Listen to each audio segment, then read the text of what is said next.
This is Law of Cosines Video 2, Part 1 of the Trigonometric Applications Unit.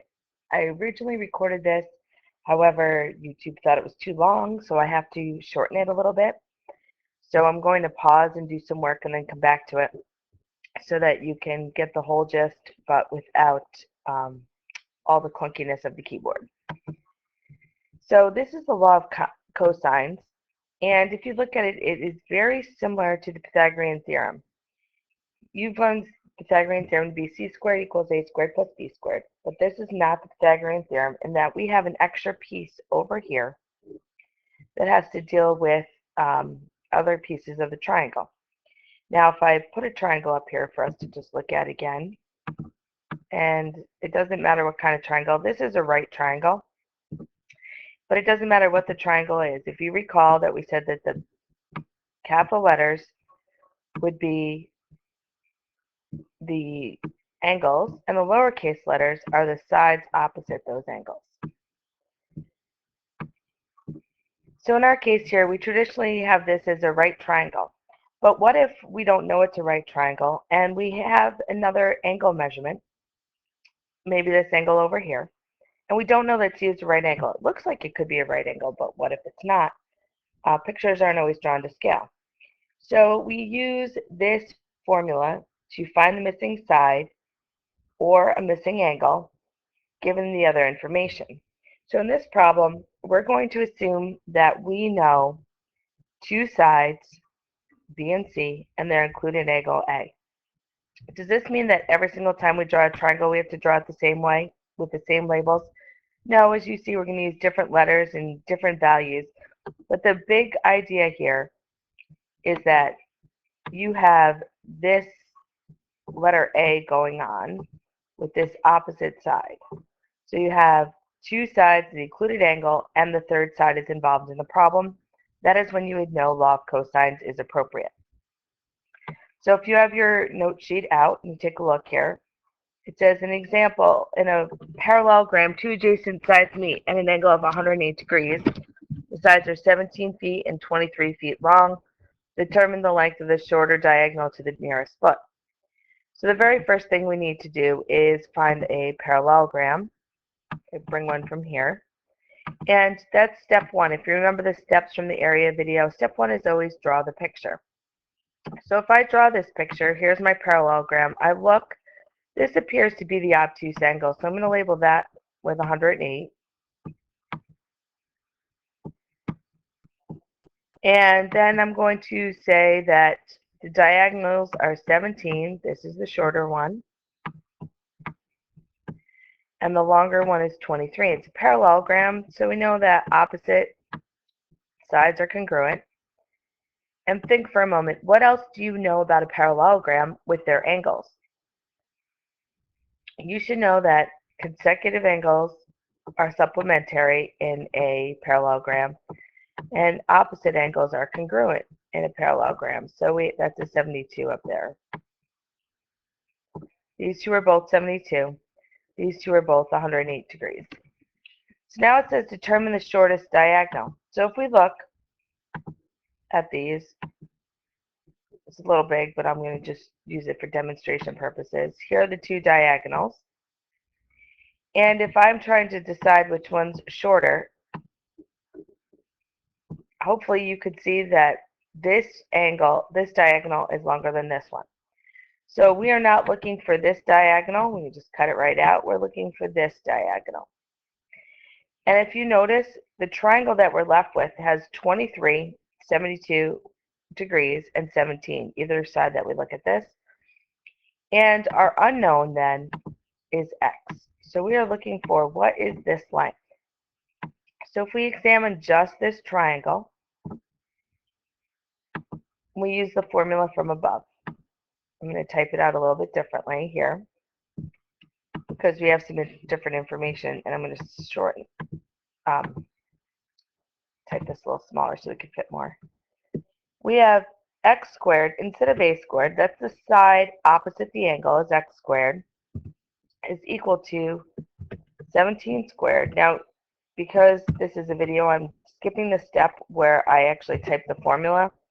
I'm going straight to the step where I plug it in, but please make sure that you are writing the entire formula down first before you substitute it in, because if you choose the wrong formula from the law of sines, law of cosines, and area formula, then you will lose total credit if you plug in. But if you write the formula before you do it, you have a chance for getting partial credit because you selected the wrong formula, but you completed it correctly, which would be a concept mistake.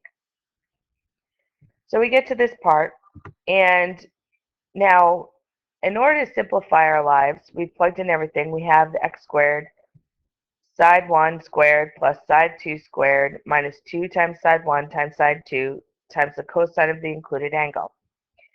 The next piece that you want to do is get x by itself. X is almost by itself here, but what is the one operation that needs to be undone? And that's the square. So how do you undo a square? Well, you take the square root of both sides. So I would be taking the square root of both sides here. So that means that x would just equal, and I'm going to copy and paste because I can, this piece here. X is equal to the square root of this.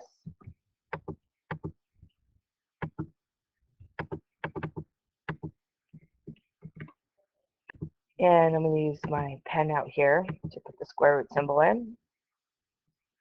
And then you pick up your calculator. So I need to do a calculator screen. Let me make this bigger so we can see what's going on. And you're going to type it in exactly as you have it written. So we have parentheses 17 squared plus parentheses 23 squared minus 2 times the cosine of 72 degrees. And need to put our degree symbol on. Remember, there's a few different places to find the degree symbol. Hit enter, and we get 817.382. Oh, I made a mistake. I forgot to put in the rest of the formula. If you notice, something is missing. So if I go back and get this, I forgot the two sides. 2 times 17 times 23 times the cosine of 72. There we go. We get 576.349. Okay. So we go back over here and we get x is equal to the square root of 576.349. Now, if you wanted to, you could have put the square root in all in one step. So I need to go back to the calculator and I need to do square root of my answer, and you get 24.0073.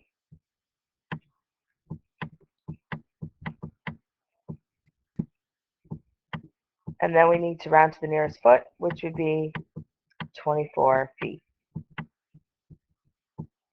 Now, remember that if you don't have your graphing calculator when you're doing this, you can get to this spot right here and then wait till you get to school and pick up the calculator for 2 seconds to get the answer.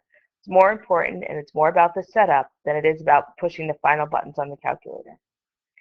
So let's look at number 2.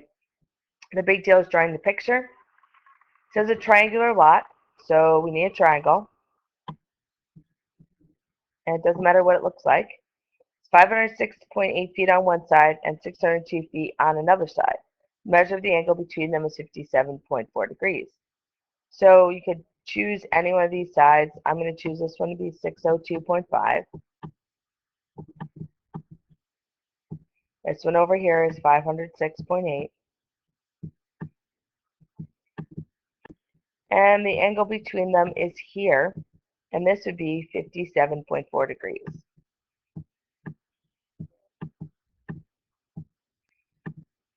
Then it says determine the length of the third side. So where's the third side? The third side's over here. That's the x to the nearest tenth. We have two sides of the triangle, the included angle, and we're looking for the third side. So when you have the three sides involved, it is law of cosines. So let's pick up the law of cosines. So we have a squared is equal to b squared plus c squared minus 2bc cosine of a. When we plug that in, that means that x squared is equal to, and you can do this in either order, 506.8 squared plus 6, oops, I don't know what just happened, 602.5 squared minus 2 times 506.8. This is minus 2 times 506.8 times 602.5, and then the cosine of the angle between, which is 57.4 degrees. At this point, you take the square root of both sides, and then you go find your calculator. So I'm going to stop there because that next piece is just a calculator piece. It's not about the setup, and I need to get this video under the 15 minutes. So let's move on to the next question. A bridge is built across the lake from point A to B. So the very first thing that we need to do is we need a lake. So I'm going to extend my page a little bit. Here's my lake. Here's point A. Here's point B. We need a bridge to connect them. And survey a point C on one side of the lake. So let's just say he's on this side of the lake. Determines the distances from C to A, which is here, and C to B, which is here, to have some measurements. So this is 456.2. This one, oh, wrong side, because it said it was over by B. That's what the respectively meant.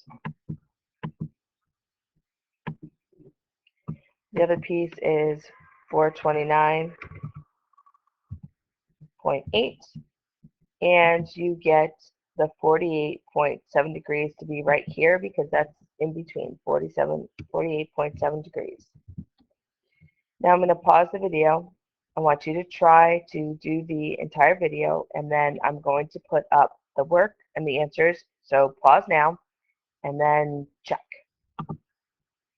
Okay, let's pick up where we left off with all of my work is now up here. Here's the law of cosines formula. Here's where I substituted in. Notice my A, B, and C didn't really matter when I substituted in. I used C actually for the A's. The other two didn't really matter. It's all about where the included angle is. When you solve, you get 625.11. Round to the nearest tenth, you get 625.1 feet. Going back to the previous question, I got the completed answer for you. And just make sure that when you do this, your answers make sense to your questions, that you are not getting an answer of 46 for questions that have 506 and 602 for other triangles. 46 would be an awfully small side. So that concludes our video on finding missing side using law of cosines. We will now find missing angles in the next video.